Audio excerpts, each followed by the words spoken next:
வணக்கம் மக்களே, சுவாமி சரணம். இந்த பதிவில் நம்ம சபரிமலைக்கு ஐயப்பனை பார்க்க தரிசன டிக்கெட் எப்படி புக் பண்ணுறது அப்படின்னு சொல்லிட்டு நம்ம பார்க்க போகிறோம். நிறைய பேருக்கு தெரிஞ்சிருக்கும், நம்ம மொபைல்லே இந்த டிக்கெட் நம்ம அப்ளை பண்ணிக்கலாம். இப்போ வாங்க நம்ம வீடியோக்குள்ளே போகலாம். இந்த வீடியோவை நீங்கள் இப்போ தான் முதல் தடவை பார்க்குறீங்க அப்படின்னா மறக்காமல் இந்த வீடியோவை சப்ஸ்கிரைப் பண்ணிக்கோங்க. நம்ம சேனல் பெண்களுக்கு தொடர்பான நிறைய விஷயங்களை சொல்கிறோம். ஷாப்பிங்லேருந்து சமூக பார்வை வரைக்கும் நிறைய விஷயங்கள் நான் வீடியோவாக போட்டுட்ருக்கேன். நீங்கள் பண்ணுற ஒவ்வொரு சப்ஸ்கிரிப்ஷனும் எனக்கு ரொம்ப ஆதரவாக இருக்கும். சரி வாங்க நம்ம இப்போ வீடியோக்குள்ளே போயிடலாம். தரிசன டிக்கெட்டுக்கு ஆப்பும் ரிலீஸ் பண்ணியிருக்காங்க. அந்த ஆப் வேணால் நீங்கள் டவுன்லோட் பண்ணிக்கலாம்.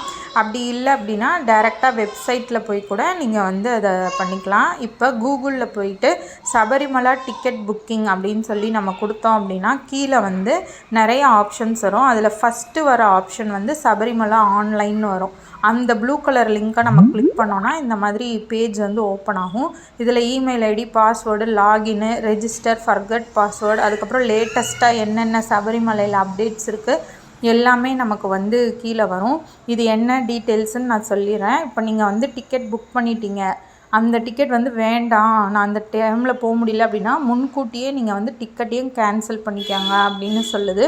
அதே போல் 5 வயதுக்குட்பட்ட குழந்தைகளுக்கு டிக்கெட் எடுக்க வேண்டாம் அப்படின்னு சொல்லுது. ப்ளஸ் நீங்கள் ஆதார் கார்டோ, ஓட்டர் ஐடியோ, இல்லை என்ஆர்ஐயாக இருந்தீங்கன்னா உங்கள் பாஸ்போர்ட்டோ, டிக்கெட்டு அதெல்லாம் கையில் வச்சுக்கோங்க அப்படின்னு சொல்லும். பம்பா நதியில் குளிக்கும்போது நீங்கள் துணிகளை தூக்கி போட வேண்டாம், அது நல்லது கிடையாது அப்படின்ற மாதிரியும் சொல்லியிருக்காங்க. அதனால் நம்ம பக்தர்கள், தமிழ்நாடுலேருந்து போகிற பக்தர்கள் அந்த தவறுகளை செய்ய வேண்டாம். அதே போல் பிளாஸ்டிக் பேக் அங்கே முற்றிலுமாக தடை செய்யப்பட்டிருக்கு. புலிகள் சரணாலயம் அதனால் அங்கே போயிட்டு நம்ம அந்த வனப்பகுதியை சேதம் பண்ண வேண்டாம். குருசாமிமார்களுக்கும் கீழே நம்மளுக்கு கொடுத்துருக்காங்க. இதே இதை நீங்கள் தமிழில் பார்க்கணும் அப்படின்னா அதில் லாங்குவேஜில் போயிட்டு தமிழ், இங்கிலீஷில் இருக்கும். இப்போ நீங்கள் தமிழ்லையும் மாற்றிட்டு அதில் என்னென்ன சொல்லியிருக்காங்க அப்படின்னு சொல்லி நீங்கள் வாசித்து பார்த்துக்கலாம். எப்பயுமே எது பண்ணும்போதும் ஒரு தடவை எல்லாத்தையும் வாசித்து பார்த்துறது ரொம்ப நல்லது. அதே போல் இந்த டிக்கெட்டுக்கு எந்த ஒரு செலவுமே, காசோ அவங்க வசூலிக்கவே கிடையாது. அதனால நீங்கள் சபரிமலையிலையும் யாராவது உங்களுக்கு நான் டிக்கெட் எடுத்து தரேன், நீங்கள் எனக்கு காசு கொடுங்க அந்த மாதிரி சொன்னாங்கன்னா யார்கிட்டையும் ஓடிபியோ, பின் நம்பரோ, இல்லை பாஸ்போர்ட்டோ, இல்லை ஃபோன் நம்பரோ, இமெயில் ஐடியோ எதையுமே நீங்கள் ஷேர் பண்ண வேண்டாம் அப்படின்னு தேவஸ்தானம் போர்டு கண்டிப்பாக சொல்லியிருக்கு. இது தெரியாதவங்களுக்கும் நீங்கள் தெளிவுபடுத்துங்க. நிறைய திருடர்கள் இருப்பாங்க. உங்கள் ஃபோனு இது எல்லாத்தையுமே நீங்கள் பத்திரமா வச்சுக்கோங்க. ப்ளஸ் யார் ஓடிபி, முக்கியமாக மெயினாக ஓடிபி அப்படின்னு சொல்லி யாராவது கேட்டாங்க, இந்த டிக்கெட்டோட ஓடிபி சொல்லுங்கள், இல்லை உங்கள் ஃபோன் நம்பருக்கு ஏதோ ஒன்று வந்திருக்கு அதுக்கு சொல்லுங்கன்னு சொன்னாங்கன்னா தயவு செய்து அதை யார்கிட்டையுமே சொல்லிடாதீங்க. இது மெயினாக இதிலேயே போட்டிருக்காங்க. ப்ளஸ் ஒவ்வொரு பக்தர்களுக்கும் தேவஸ்தானம் போர்டே இன்சூரன்ஸ் கவரேஜ் போட்டிருக்காங்க. கோயிலுக்கு நீங்கள் அந்த டிக்கெட் தேதி இருக்கும் இல்லையா, அதுக்கு முன்னாடி ஒரு நாள் பின்னாடி ஒரு நாள் அப்படி தான் கணக்கு வரும். ஏன்னா முன்ன பின்ன தானே நம்ம போய் சாமியை பார்ப்போம். அதனால முன்னாடி போனாலும் உங்களை அலோவ் பண்ணுவாங்க, ஒரு நாள் பின்னாடி வந்தாலும் அலோவ் பண்ணுவாங்க. அதனால் கன்ஃபியூஸ் ஆகிக்க வேண்டாம், அந்த தேதியில் தான் போகணுமா அப்படின்னு. அந்த மாதிரி போகிற எல்லாருக்குமே இன்சூரன்ஸ் அதில் கிளைம் ஆகிருக்கு. உங்களுக்கு ஏதாவது அந்த மாதிரி அசம்பாவிதம் நடந்தால் இன்சூரன்ஸ் அது கிளைம் பண்ணுவாங்க. அதனால் இந்த டிக்கெட் டீட்டெயில்ஸ் நீங்கள் பத்திரமா வச்சுக்கிறணும். ப்ளஸ் இதில் என்ன இருக்குன்னா, எந்த இடத்துல கார் பார்க்கிங், இப்போ நீங்கள் ஏதோ வெஹிக்கிள்ஸில் போகிறீங்க அப்படின்னா அந்த பார்க்கிங் ஃபெசிலிட்டியெல்லாம் எந்த இடத்துல இருக்குது அப்படின்னு சொல்லிட்டு உங்களுக்கு டீட்டெயில்ஸ்லாம் கொடுத்துருக்காங்க. இதுதான் கீழே இருக்கிறது. டேட்டு எந்தெந்த டைமில் கோயில் திறந்துருக்கும் அப்படின்னு சொல்லி. இப்போ நீங்கள் புதுசாக ரெஜிஸ்டர் பண்ண போகிறீங்க அப்படின்னா ரெஜிஸ்டர் அப்படின்னு இருக்கு இல்லையா, அதை நீங்கள் கிளிக் பண்ணிக்கலாம். கிளிக் பண்ண உடனே ஒரு பேஜ் ஓப்பன் ஆகும். இதில் நீங்கள் உங்களோட பாஸ்போர்ட்டோ, ஓட்டர் ஐடியோ, இல்லை ஆதார் கார்டோ எதை நீங்கள் வச்சு பண்ண போகிறீங்களோ ஏதோ ஒன்று தான். இப்போ ஃபோட்டோ அப்படின்னா அந்த ஃபோட்டோ ஆட் பண்ணிக்கோங்க. பாஸ்போர்ட் சைஸ் ஃபோட்டோவாக இருக்கணும். அவங்க சொல்கிற சின்ன சைஸ் ஃபோட்டோவாக இருந்தால் ஓகே, அதில் போயிட்டு நீங்கள் அப்லோட் பண்ணிக்கலாம்.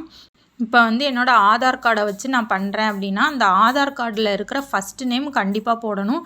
அதே போல் லாஸ்ட் நேமும் கண்டிப்பாக போடணும். இந்த எந்தெந்த கட்டத்தில் தான் வந்து சிவப்பு கலர் நட்சத்திரம் மாதிரி போட்டிருக்கோ அது எல்லாமே வந்து முக்கியமானது. அது கண்டிப்பாக கொடுத்தா மட்டும்தான் நமக்கு டிக்கெட் ஜென்ரேட் ஆகும். அதனால் அந்த டீட்டெயில்ஸ்லாம் கரெக்டாக உங்கள் ஆதார் கார்டை பார்த்து போட்டுக்கோங்க.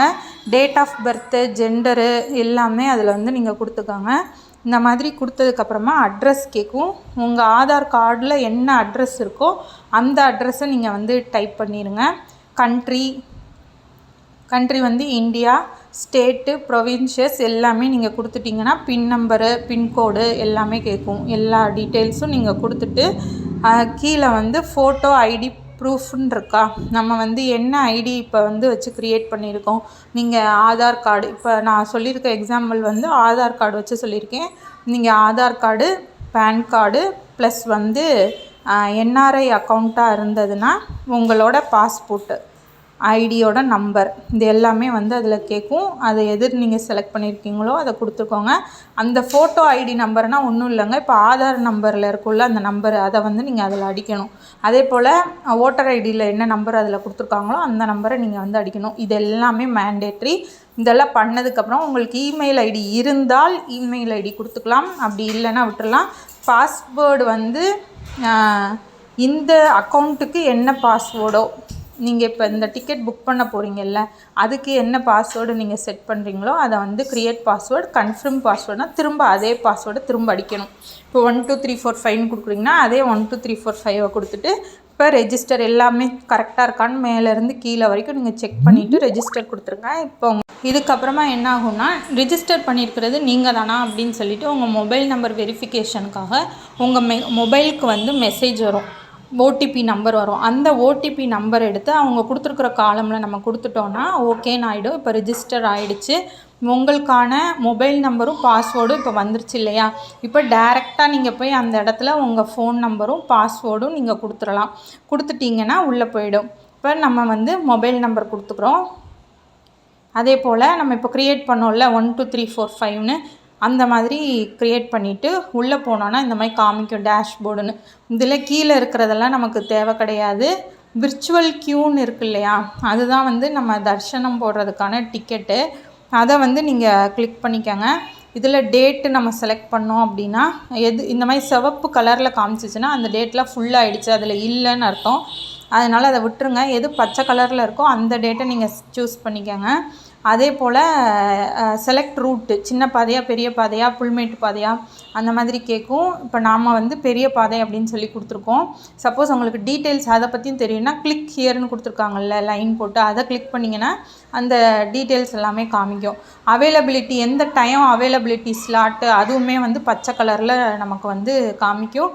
செலக்டட்னால் நம்ம செலக்ட் பண்ணியிருக்கிறது. இப்போ வந்து அவங்க கொடுக்குற அவைலபிலிட்டி தான் நமக்கு அவைலபிளாக இருக்குது, அதனால அந்த அவைலபிலிட்டி மட்டும் நீங்கள் வந்து செல்ஃபாக உங்களுக்கு மட்டும் போட்டுக்கிறீங்கன்னா செல்ஃப்னு போட்டுடலாம். உங்கள் கூட வந்து ஒரு 5 பேர் சேர்ந்து வராங்க அப்படின்னா அவங்களோட ஐடியும் போட்டு நீங்கள் வந்து ரிஜிஸ்டர் பண்ணிக்கலாம். இதில் வந்து 5 பேர்லேருந்து 10 பேர் வரைக்கும் ஒரு டைம் ஸ்லாட்டில் ஒரே அக்கௌண்ட்லேருந்து பண்ணலான்னு சொல்லிட்டு வருது. ஆனால் இங்கே வந்து 5 பில்கிரிம்ஸ் தான் போட்டிருக்கு, அது என்னென்னு செக் பண்ணிக்கோங்க. இதெல்லாம் நீங்கள் பண்ணிவிட்டு ஓகேன்னு கொடுத்துட்டீங்க அப்படின்னா உங்களோட டிக்கெட் வந்து ஜெனரேட் ஆகிடும். உங்கள் ஃபோனுக்கும் மெசேஜ் வந்துடும். அதே போல் நீங்கள் இமெயில் ஐடி கொடுத்துருந்தா அதுக்கும் மெசேஜ் வந்துடும். இவ்வளோதாங்க ஐயப்பனை பார்க்குறதுக்கு நம்ம ஃப்ரீயான டிக்கெட் போட்டுக்கலாம். நான் ஏற்கனவே சொன்ன மாதிரி டிக்கெட் டேட்டுக்கு முன்னாடி 24 மணி நேரத்துக்கு முன்னாடியும் போகலாம், 24 மணி நேரத்துக்கு அப்புறமும் போகலாம். அவங்க வந்து எந்த ரெஸ்ட்ரிக்ஷனும் பண்ண மாட்டாங்க. ஆனால் கையில் கண்டிப்பாக உங்களோட ஆதார் கார்டும் இந்த டிக்கெட்டோட ஜெராக்ஸ் வந்து கண்டிப்பாக வேணும். ஏன்னா ஃபோன் அலோவ் பண்ண மாட்டாங்கல்ல, அதனால் மறக்காமல் உங்களுக்கு வந்து டிக்கெட்டோட ஜெராக்ஸை கையில் வச்சுக்கோங்க. ப்ளஸ் வந்து ஆதார் கார்டையும் எடுத்துக்கோங்க. ஆதார் கார்டோட ஜெராக்ஸோ இல்லை ஒரிஜினல் ஆதார் கார்டோ எதுவோ ஒன்று நீங்கள் கண்டிப்பாக மறக்காமல் எடுத்துக்கோங்க. அப்போ தான் அவங்க வந்து உங்களை வந்து உள்ளே விடுவாங்க. அவ்வளோதான் சாமி. உங்களுக்கு இந்த வீடியோ ரொம்ப பிடிச்சிருந்தா மறக்காமல் லைக் பண்ணுங்கள், ஷேர் பண்ணுங்கள், சப்ஸ்கிரைப் பண்ணுங்கள். தேங்க்ஸ் ஃபார் வாட்சிங். நன்றி.